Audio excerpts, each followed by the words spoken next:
आता आपण एका अशा ठिकाणी येऊन थांबलो आहोत.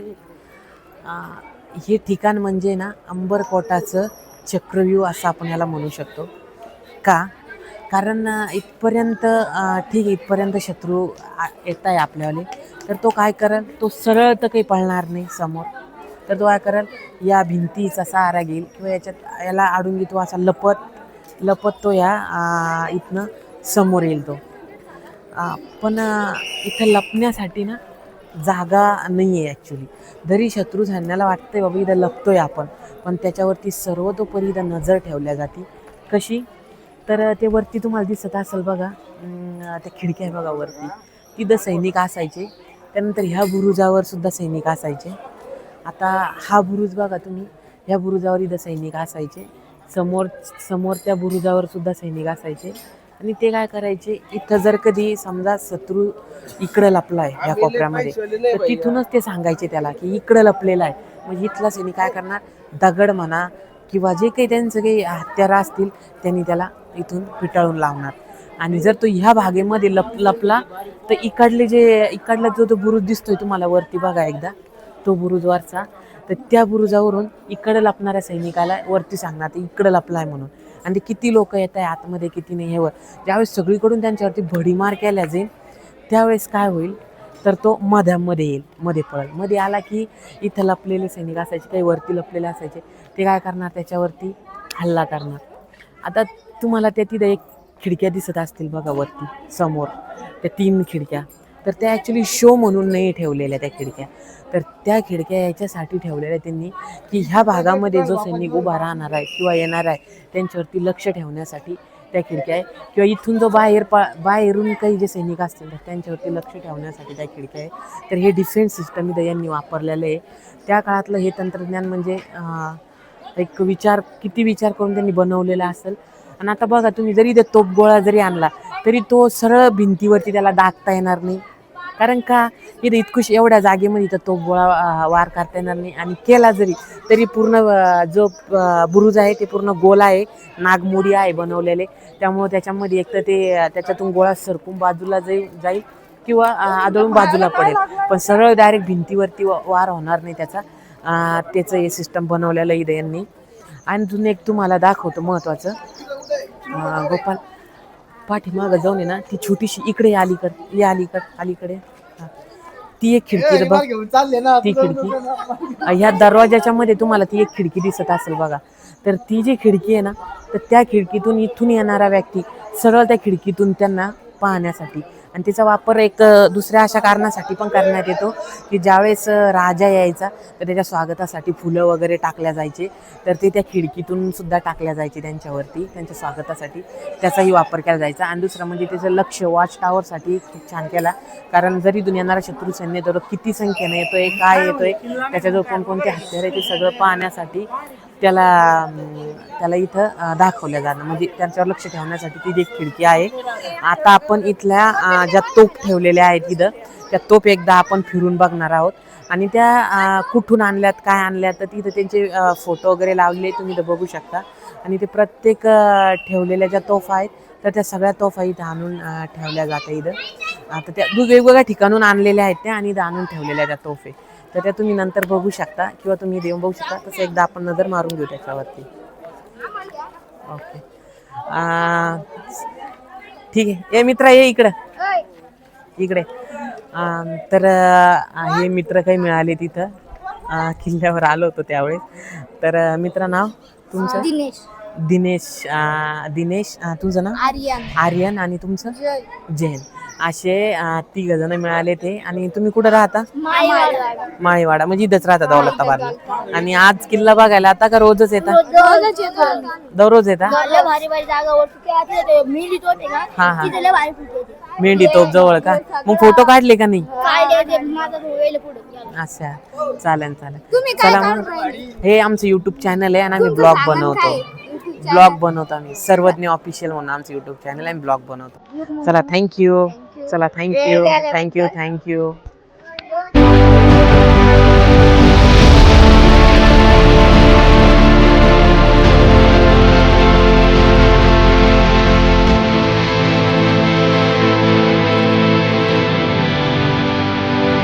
आपण ह्या तोफेजवळ आलो आहोत आपण. ही तोफ म्हणजे ना ॲक्च्युली काळा तोफ म्हणून ओळखल्या जाते ही तोफ. पण ही काळा तोफ नाही आहे, ही कलाल बांगडी असं म्हटलं जातं या तोफला.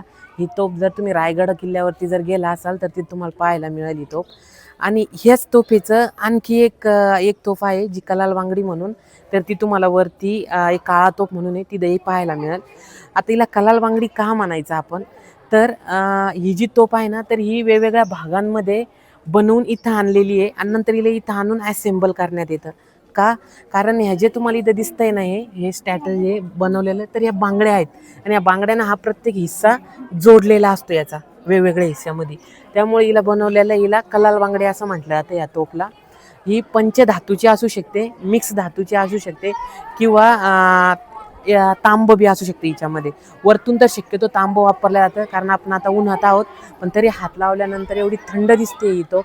म्हणजे हिला वरतून तांब लावलं आहे आणि आतमध्ये जे आहे ती पंचधातूची बनलेली ही तोफ आपल्याला इथं पाहायला मिळते ही तोफ. आणि असं ही ज्या इथं बत्तीचं ठिकाण आहे तोफच्या, इथनं बत्ती दिल्यानंतर जो हे केलं जातं तर हे तोफचं ह्या वैशिष्ट्य.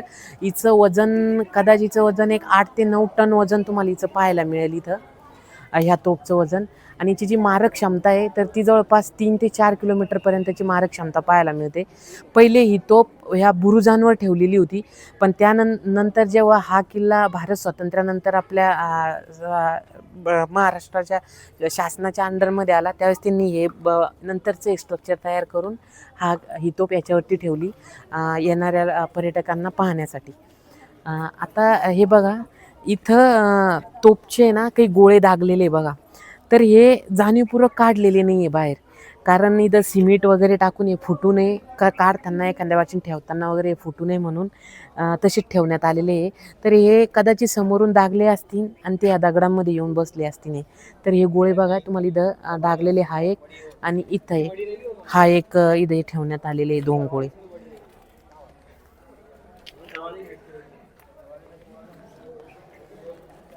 आणि आता आणखी एक महत्त्वाचं तुम्हाला दाखवतो मी. या हे बघा, हे बघितलं, हे काही शोची वस्तू नाही आहे मित्रांनो. हे जे ठेवलेलं आहे ॲक्च्युली हे जे आहे ना तर हे जे हत्तीचं तुम्हाला इथं दाखवलेलं आहे तर याचं एक वैशिष्ट्य असतं. तुम्ही जर कोणत्याही किल्ल्यावर गेले तर हा इथं खाली मांडलेला आहे. हा वरतीसुद्धा तुम्हाला पाहायला मिळेल. मी तुम्हाला एखाद्या दरवाजावर जर आला तर मी तुम्हाला तेही दाखवन. पण याचं एक वैशिष्ट्य असं की हा जो हत्ती आहे बघा याच्या पायात इथे ना बेड्या टाकलेल्या आहे बघा, बेड्या. तर याचा असा अर्थ होतो की ज्यावेळेस शत्रू सैन्य इथपर्यंत आलं तर ते ज्यावेळेस हे हे हे प्रतिमा फ्रेम बघली तर त्याला असं म्हणजे राजाला असं सांगायचं आहे की तुम्ही कितीही जरी बलाढ्य असाल तरी तुमच्या पायामध्ये साखळीदंड बांधण्याची ताकद आमच्यामध्ये आहे.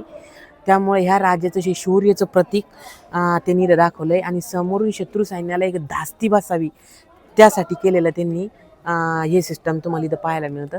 हे असं आणखी एक आहे, पलीकडे एक ठेवण्यात आलेलं आहे आणि समोरून आपण ज्या दरवाज्यातून आत आलो त्या दरवाज्यातही आहे. आता मी तुम्हाला सांगितलं होतं पहिलेच की ह्या किल्ल्यावरील प्रत्येक दरवाजा, जसं आपण आपण आतमध्ये जात आहोत तसं प्रत्येक दरवाजा हा लहान होत चाललेला आहे आणि तितकं जास्त डिफेन्स सिस्टमसुद्धा मजबूत होत चाललेलं आहे या किल्ल्याचं. तर मित्रांनो आता तुम्हाला मी आणखी एक फसवा दरवाजा इथला दाखवतो. ह्या चक्रव्यूहामध्ये किती डिफेन्स सिस्टम तयार केलेले आहेत तर हे तुम्हाला कळतीलच. तर तुम्हाला आता मी एक फसवा दरवाजाही दाखवतो.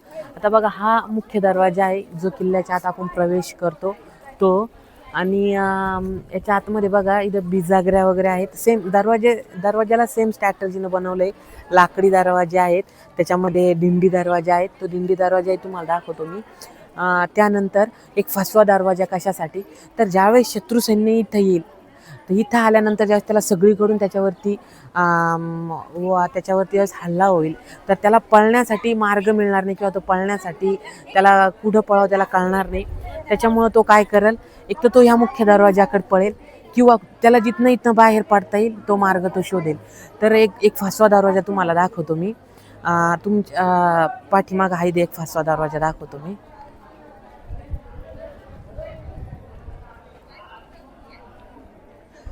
अं, हा एक दरवाजा बघा. हा दरवाजा फसवा दरवाजा आहे बघा. दरवाजा सेम आहे. हा दरवाजा कसा दिसतो तुम्हाला रुंद आहे आणि आपण जो आता बघितला तो कसा आहे तर निमुळता दरवाजा आहे. म्हणजे छोटा आहे आणि हाईट जास्त आहे आणि हा कसा आहे रुंद आहे पण बुटका आहे थोडासा. म्हणजे शत्रूला कसं आहे इथं कन्फ्यूज होण्यासारखं आहे. मुख्य दरवाजा कोणता त्याला हेच कळणार नाही. म्हणून बनवलेला हा फसवा दरवाजा. आता बघा हा दरवाजाला आता लॉक लावलेलं आहे इथं त्यांनी आणि आतूनही लॉक याला, नाही तर आपण आत जाऊनही याला बघितलं असतं. तर इथून जर आपण आत गेलो तर आत काहीच नाही आहे मित्रांनो. आतमध्ये खोल्या केलेल्या आहे यांनी आणि एक ट्रॅप आहे हा.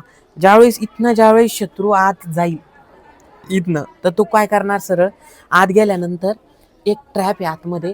आत गेला तो इथनं की त्याला एक तर इकडनं इकडनं त्याच्यावरती हल्ले चालू असतील. तो इथनं आत पळाल्यानंतर आतमध्ये बंदिस्त ठिकाण आहे. आतमधली जे सैनिक आतमध्ये बसले असतील ते त्या शत्रू सैन्यावरती हल्ला करतील आणि त्याला तिकडंच धारातीर्थी करतील. तर आतमध्ये मी तुम्हाला दाखवतो. हे बुरुजावर जाण्यासाठी एक मार्ग आहे आतमध्ये आणि छोट्या छोट्या खोल्या केलेल्या आहे. कॅमेरा इकडं आण गोपाल आणि एकदा इथून आहे ना दाखव इथून एकदा आतमध्ये दाखव. एक मिनिट सोड.